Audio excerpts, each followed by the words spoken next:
Doctor care homeopathy అన్ని బ్రాంచ్ల్లో free consultation మరియు 25% అన్ని మందులపైన గొప్ప డిస్కౌంట్. అంటే మీరు చిన్నప్పటి నుంచి తనతోనే ఇదవటం అమ్మమ్మ తాతయ్యల దగ్గర కదా మీరు? అవును సార్. సో అప్పుడు కొంచెం అంటే ఇలా సింగిల్ పేరెంట్గా అమ్మ ఉండటం వల్ల మీరు ఏమైనా దాని ఇబ్బందులు ఏమైనా పడ్డారా అప్పుడు? ఏం లోటు లేకుండానే అమ్మ మా అమ్మ ఎలా చేసిందో నాకు ఇప్పటికీ తెలియదు సార్. ఎందుకంటే నాకు మెచ్యూరిటీ వచ్చిన తర్వాత అర్థమైన విషయాలు ఏంటంటే ఈ ఇండస్ట్రీ ఎంత కాంపిటేటివ్, ఎస్పెషలీ ఫీమేల్స్కి ఎంత కాంపిటేటివ్, ఫీమేల్స్కి ఎంత ప్రెషరైజింగ్గా ఉంటుంది ఈ field. And being a single mother, raising 2 kids and ఫ్యామిలీని చూసుకోవడం, మా అమ్మమ్మ తాతయ్యని కూడా చూసుకోవడం, మేమందరం కలిసే ఉంటాం ఇంట్లో. అంటే కంప్లీట్గా నాన్నని మీరు వదిలిపెట్టేశారా లేకపోతే కలుస్తుంటారా? వదిలిపెట్టడం కదా, అప్పుడప్పుడు కలుస్తూ ఉంటాం. ఎంత ఫ్రెండ్లీగా హ్యాండిల్ చేస్తే ఈ విషయాలు సెన్సిటివ్ టాపిక్ అది సార్. సో అంటే బయట మామూలుగా ఎక్కడన్నా ఎప్పుడైనా ప్లాన్ చేసుకుని ఏం చేయము, కానీ ఒకవేళ అనుకోకుండా కలిసినా కూడా మేమందరం బాగానే ఉంటాం అందరితో. ఓకే. అంటే నాన్న కూడా కిరణ్ గారు కూడా మీతో ఫ్రెండ్లీగానే ఉంటారు? ఫ్రెండ్లీగానే ఉంటారు. ఎవరైనా ఇప్పుడు ఎందుకు సార్ ఈ గ్రడ్జ్లు ఉంచుకోవడం, లేకపోతే అది ఎవరికి బెనిఫిషియల్ కాదు, ఇగ్నోర్ చేయడం ఎవరికి బెనిఫిషియల్ కాదు. మూవ్ ఆన్ అవుతూనే ఉండాలి. ఇంకా అవి మైండ్లో ఉంటాయి, అఫ్ కోర్స్ నా మైండ్లో ఉంటాయి, నా చెల్లి మైండ్లో ఉంటుంది, కానీ వాస్తవాన్ని అంగీకరించాలి కదా. అంగీకరించాలి. ఎందుకంటే ఇంకో బ్రిలియంట్ థింగ్ మా మదర్ ఎలా చేస్తారో తెలియదు, కానీ మాకు ఎప్పుడు ఆ ఫీలింగ్ కలగలేదు సార్. అంటే ఒక పర్సన్ మిస్ అవుతున్నారు ఫ్యామిలీ నుంచి, లేకపోతే ఒక రకమైన సపోర్ట్ సిస్టమ్ లేదా మాకు అనే ఫీలింగ్ ఎప్పుడు కలగలేదు మాకు. అలాంటి హార్డ్ వర్క్ చేస్తూ అంతే హార్డ్ వర్క్ ఫ్యామిలీ మీద పెట్టారు మమ్మీ. ఓకే. మీకోసం ఆ టైం కేటాయించేవాళ్ళు? అస్సలు ఎప్పుడు అనిపించలేదు అంటే మమ్మీ మాతో ఉండట్లేదా, మమ్మీ అసలు వదిలేసి తిరుగుతుందా. చాలా షోస్ చేశారు. అవును. అయినా కానీ ఆ ఫీల్, ఫారెన్కి వెళ్ళేవాళ్ళు కదా, యుఎస్కి వెళ్ళేవాళ్ళు, కాన్సర్ట్స్, నాటా తానా అన్ని అసలు చేస్తూనే ఉన్నా కూడా. అప్పుడు ఇక్కడ ఎవరు మిమ్మల్ని? అమ్మమ్మ తాతయ్య చాలా బాగా చూసుకునేవాళ్ళు, ఇప్పుడు కూడా చూసుకుంటారు. ఓకే. అండ్ ఎప్పుడు ఆ ఫీలింగ్ కలగలేదు. సో దానికి I'm always grateful, I'm blessed to be a son. And అంతే సపోర్ట్ నేను ఇద్దాం అనుకుంటున్నా ఇప్పటి నుంచి. నా పని నేను చేస్తూ, నా క్రాఫ్ట్ పెంచుకుంటూ. సో అమ్మని సంతోష పెట్టాలనే మీరు అమ్మ ఏదైతే, నా ఫస్ట్ గోల్ అది సార్. ఫస్ట్ గోల్ అదే, అమ్మని సంతోష పెట్టడం, అమ్మకి ఒక రకమైన కాన్ఫిడెన్స్ ఇవ్వడం నేను మంచి నటుండని. అండ్ అందరితో ఇంకోటి, అమ్మ ఇప్పటిదాకా ఇండస్ట్రీలో ఉన్న ఇంకో కారణం కూడా ఆవిడ మిగతా వాళ్ళతో ఎలా ఉంటారు, ఒక రకమైన రెస్పెక్ట్ ఎలా ఇస్తుందో అమ్మ అందరికీ, అంతే రెస్పెక్ట్ నాకు కూడా ఇద్దామని అందరికీ. అండ్ అందరితో బాగుండాలి, అందరితో సరదాగా ఉండాలి. అంటే తను ఏదైతే తీసుకుందో జీవితంలో రామకృష్ణ గారితో కలిసి జీవించాలని, దానికోసం కూడా చాలా స్ట్రగుల్ అయ్యారు కదా. వద్దా అంటే మీ గురించి, మీరంటే చిన్నపిల్లలు కాదు ఇప్పుడు. అవును. ఇద్దరు కూడా ఒక మెచ్యూరిటీ వచ్చిన వాళ్ళే. సో అర్థం చేసుకోగల ఇది ఉంది. సో ఫస్ట్ మీ సైడ్ నుంచి గ్రీన్ సిగ్నల్ వచ్చిన తర్వాతే తను కూడా ఒప్పుకున్నారని చెప్పి. పాపం చాలా భయపడింది సార్ అమ్మ. నేను సొసైటీ ఎలా చూస్తా, సొసైటీ ఎలా చూస్తా అంటే, సొసైటీ కంటే అమ్మకి ఇంపార్టెంట్ ఏంటంటే నేను శ్రేయ, నా చెల్లెలు శ్రేయ ఎలా మీరు ఎలా తీసుకుంటారనేది ఫస్ట్ అమ్మకి వచ్చే ఆలోచన కదా. ఆలోచన అది ఫస్ట్ భయపడతారు కదా సార్. భయపడతారు, అవును. ఎందుకంటే ఇవన్నీ చాలా సెన్సిటివ్ టాపిక్స్. అండ్ కరెక్ట్ కదా, పిల్లలకి ఎక్కువ అంటే రాకూడని టాపిక్స్. అంటే ఎలా ప్రతి ఫ్యామిలీలో అవ్వదు. మనం ఒక సినిమా స్వాతి అనే సినిమా చూసినప్పుడు అమ్మకి కూతురు మళ్ళీ పెళ్లి చేయటం అనేది చూసినప్పుడు అది రెవల్యూషన్. అది టైంలో అండ్ ఎప్పుడు అనుకోము సార్ ఇది, కానీ దాన్ని యాక్సెప్ట్ చేశారు జనం. నిజమే కదా. సో అమ్మ కోసం, బికాస్ దే డిజర్వ్ దట్. ఆ రకమైన హ్యాపీనెస్ దే డిజర్వ్, ఆ రకమైన సపోర్ట్ సిస్టమ్ కావాలి. అది జస్ట్ ఫైనాన్షియల్ అని కాదు సార్. మనతో ఒక పార్ట్నర్ ఉన్నాడు, సంతోషంలో ఉన్నప్పుడు ఒక పార్ట్నర్ ఉండాలి, బాధలో ఒక తోడు, at the end of the day ఒక తోడు. నాకు మా చెల్లికి ఆ సింపుల్ రీజన్ చాలు, ఆ తోడు కావాలి. సో మీకంటే మీరు రేపు పెళ్ళైన తర్వాత మీకు ఒక ఫ్యామిలీ వస్తుంది, మీ చెల్లికి ఇంకో ఫ్యామిలీ వస్తుంది. మరి అమ్మకి తోడు ఇప్పుడు అలా అని కాదు, మేము పెళ్లి అయిపోయిన తర్వాత అమ్మను వదిలేసి మామూలుగా చెప్పు, కానీ ఎవరికైనా ఏ మనిషికైనా ఆ తోడు అనేది ముఖ్యం. ఎలా వేళల్లో ఉండవు కదా. సో నన్ను మా చెల్లెని పెద్ద కన్విన్స్ చేయాల్సిన అవసరం లేదు. అక్కడ మాకు ఓన్లీ థింగ్ ఏంటంటే, అంటే మిమ్మల్ని కన్విన్స్ చేసింది అమ్మ రామకృష్ణ గారా? ఎవరు కన్విన్స్ చేయలేదు సార్ యాక్చువల్లీ మమ్మల్ని. ఎందుకంటే నాకు చెల్లికి ఫైనల్లీ కావాల్సింది ఏంటంటే ఆవిడ ఆనందంగా ఉండడం. ఎందుకంటే నేను చెల్లి చాలా చూసాం, ఆవిడ ఎలాంటి జర్నీలో వెళ్ళింది, ఎలాంటి దీనిపైన ఇండస్ట్రీలో ఎంత స్ట్రగుల్ చూసింది అనేది. So at the end of the day, if she is choosing a person, నేను ఒకటే అడిగా, ఎంత కాన్ఫిడెంట్గా ఉన్నావు ఈ పర్సన్ మీద అని. She was very confident on that person. మేము కలుసుకున్నాం అండ్ నాకు చాలా నచ్చారు. అండ్ సింపుల్, ఒక తోడు అమ్మ డిసైడ్ చేస్తుందంటే why will we say no. So తను కూడా ఆ ఫీల్డ్లో ఉన్న, నేను అది కూడా చూడలేదు సార్, అసలు ఏ ఫీల్డ్లో ఉన్నాడని కూడా చూడలేదు నేను ఫస్ట్. మీ మైండ్లోకి అది కూడా రాలేదు? రాలేదు, ఎందుకంటే నాకు ఉన్నదల్లా ఏంటంటే మా అమ్మనలా చూసుకుంటారు. అవును. అండ్ ఆయనలో ఉన్న ఎమోషనల్ కెపాసిటీ ఎలా ఉంది అమ్మని అర్థం చేసుకోవడానికి చేసుకోవాలి కదా. చేసుకోవాలి 100%. ఇవన్నీ చూసాను కానీ అది మస్ట్ కదా, అది 100%. అది మా అమ్మ పాప మిస్ అయింది, అదే ఆ ఎమోషనల్ సపోర్టే కావాల్సింది ఇన్ని సంవత్సరాలుగా. ఎందుకంటే మనకి ఈ ఇండస్ట్రీలో కావాల్సిందే నలుగురు ఫ్రెండ్స్, లేకపోతే మన అమ్మ నాన్నలు. ఈ ఎమోషనల్ సపోర్ట్ లేకపోతే ఇండస్ట్రీలో నడవడం చాలా కష్టం. చాలా కష్టం. ప్రతిరోజు ఒక టెస్ట్, ప్రతిరోజు ఒక స్ట్రగుల్. అలాంటప్పుడు తోడు అనేది కంపల్సరీ. ఇంటికి వచ్చిన తర్వాత మనకి ఆ సపోర్ట్ అనేది ఇంటి దగ్గర ఉంటే వేరే లెవెల్ ఉంటుంది. అంతే కదా సార్. అండ్ ఇన్నేళ్ళు అది లేదు అని తెలిసినప్పుడు చాలా బాధేస్తుంది. అండ్ ఫైనలీ మనం రామ్లో అది చూశాను నేను, మా చెల్లి అండ్ మా తాతగారు అమ్మమ్మ గారు కూడా చాలా కన్విన్స్ అయ్యారు. అండ్ వాళ్ళు కూడా చాలా హ్యాపీగా ఫీల్. సో ఇప్పుడు జరిగిన తర్వాత సో మీరు చూస్తా ఉన్నారు అమ్మ హ్యాపీ, చాలా హ్యాపీ చాలా. సో మీకు ఆయన రామ్ గారు ఎలాంటి సపోర్ట్ ఇస్తున్నారు ఇప్పుడు? ఏంటంటే ఇప్పుడు నాకు మ్యాంగో టీమ్ మార్కెటింగ్ సపోర్ట్ చేస్తుంటే మేము పనిచేస్తూ ఉంటాం అప్పుడప్పుడు. ఒకవేళ ఏమైనా పోస్ట్ పెట్టాలంటే సోషల్ మీడియాలో కానీ, మ్యాంగో కింద ఉన్న ఛానల్స్లో కొంచెం ప్రమోట్ చేయడం కానీ, అంతేగాని స్క్రిప్ట్ విషయంలో అలా హెల్ప్ చేయలేదు. ఓకే.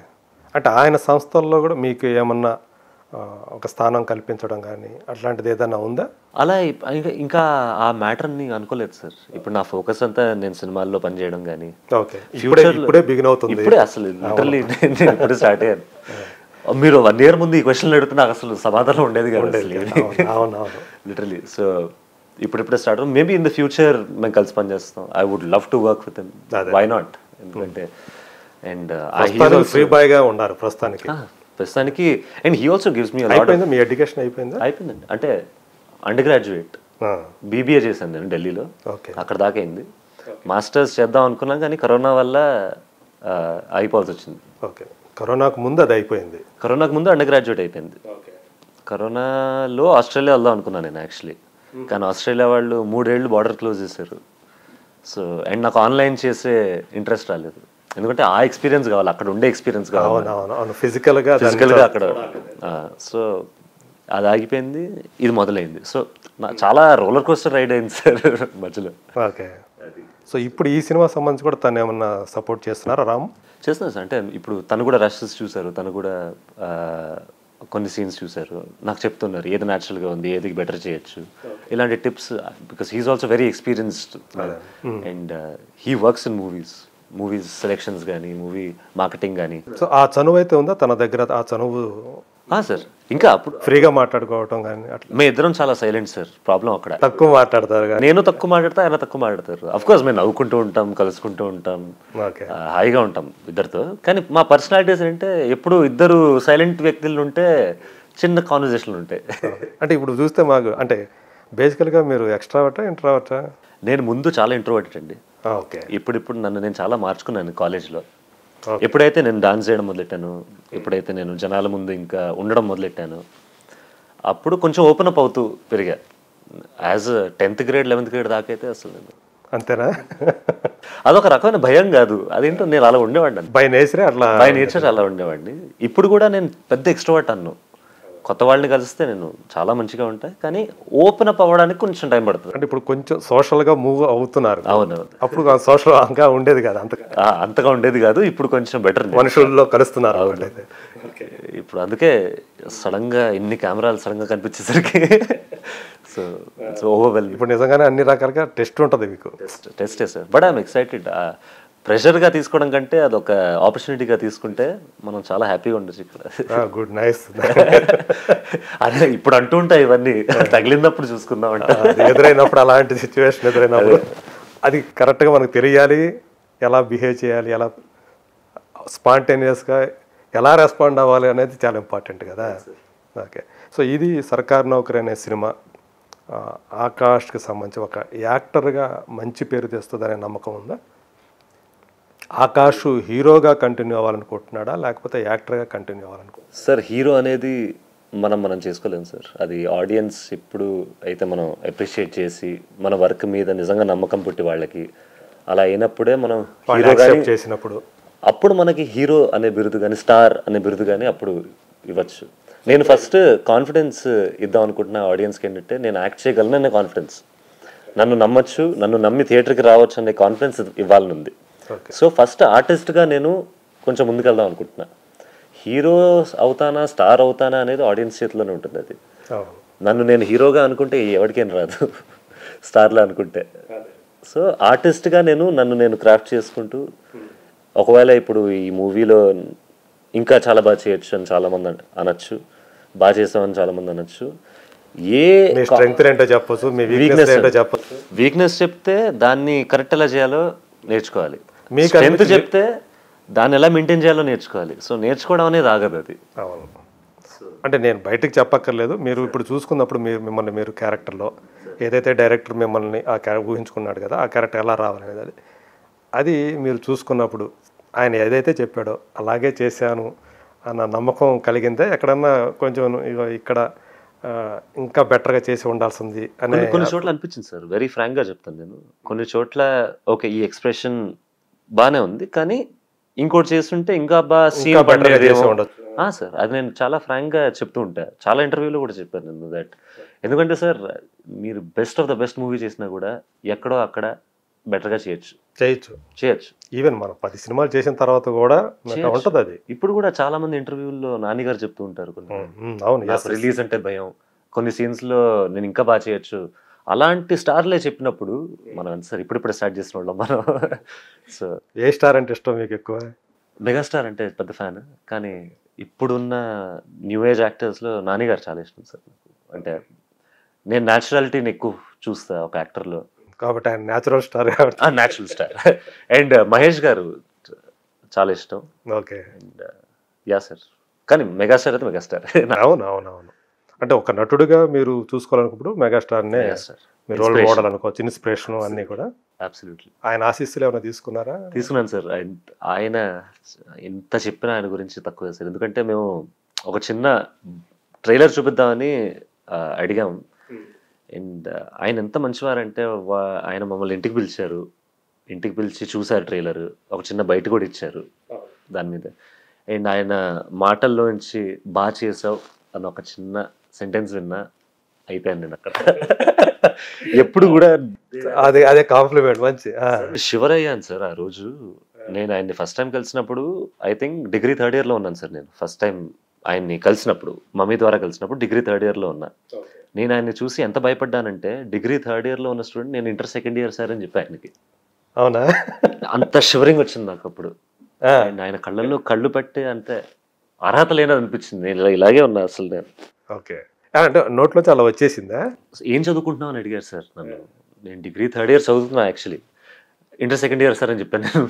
ఎందుకు తెలీదు అంటే సడన్ గా మమ్మీ చూసి inter 2nd year inter degree 3rd year కదరా. అలాంటి ఫ్యాన్ సార్ నేను. ఓకే. అంటే గబుక్కున అలా వచ్చేసింది ఇంకా ఎందుకో. అండ్ ఇప్పుడు మొన్న కలుసుకున్నప్పుడు ట్రైలర్ బిట్ చూపించాం అండ్ మా అందరికి ఆశీస్సులు ఇచ్చారు. I took his blessings. Okay. And yeah sir. Raghavendra Rao గారు ఏమన్నారు చూసిన తర్వాత? రాఘవేంద్రరావు గారు ప్రతి స్టేజ్లో నాకు హెల్ప్ చేస్తూనే ఉన్నారు. ఒక యాక్టర్గా ఈ మూవీయే కాదు ఫ్యూచర్లో కూడా నువ్వు ఏం చేయాలి అని. అంటే చిన్న మీ పర్ఫార్మెన్స్ చూసిన తర్వాత సినిమా చూసారు ఆయన మొత్తం చేసి న్యాచురల్గా చేసావనే మాట అయితే అన్నారు సార్ నాతో. అండ్ అన్నిటికంటే ఎక్కువ which stayed with me trailer లాంచ్లో మా అమ్మకి చెప్తున్నారు నీకు కొడుకు నాకు బాధ్యత అని చెప్పారు ఆయన. అది నాకు చాలా నచ్చింది. అంటే అది నాకు one of the biggest compliments అనిపించింది. సో ఆయన బాధ్యతగా తీసుకుంటున్నారు, ఆయన నన్ను బాధ్యతగా తీసుకుంటారు. అదే ఒక ఫీలింగ్ అసలు నేను ఇప్పుడు వచ్చినండి. So I'm blessed sir. బహుశా అంటే తన సంస్థ ద్వారా లాంచ్ అవుతున్నావు కాబట్టి సో అలాంటి ఫీలింగ్ ఆయన కూడా ఎమోషనల్గా కనెక్ట్ అయ్యారు. అవును. అంటే సో అలాంటి వ్యక్తి ఇలాంటి మాటలు నా గురించి చెప్తున్నారంటే అది ఇట్స్ మోర్ దెన్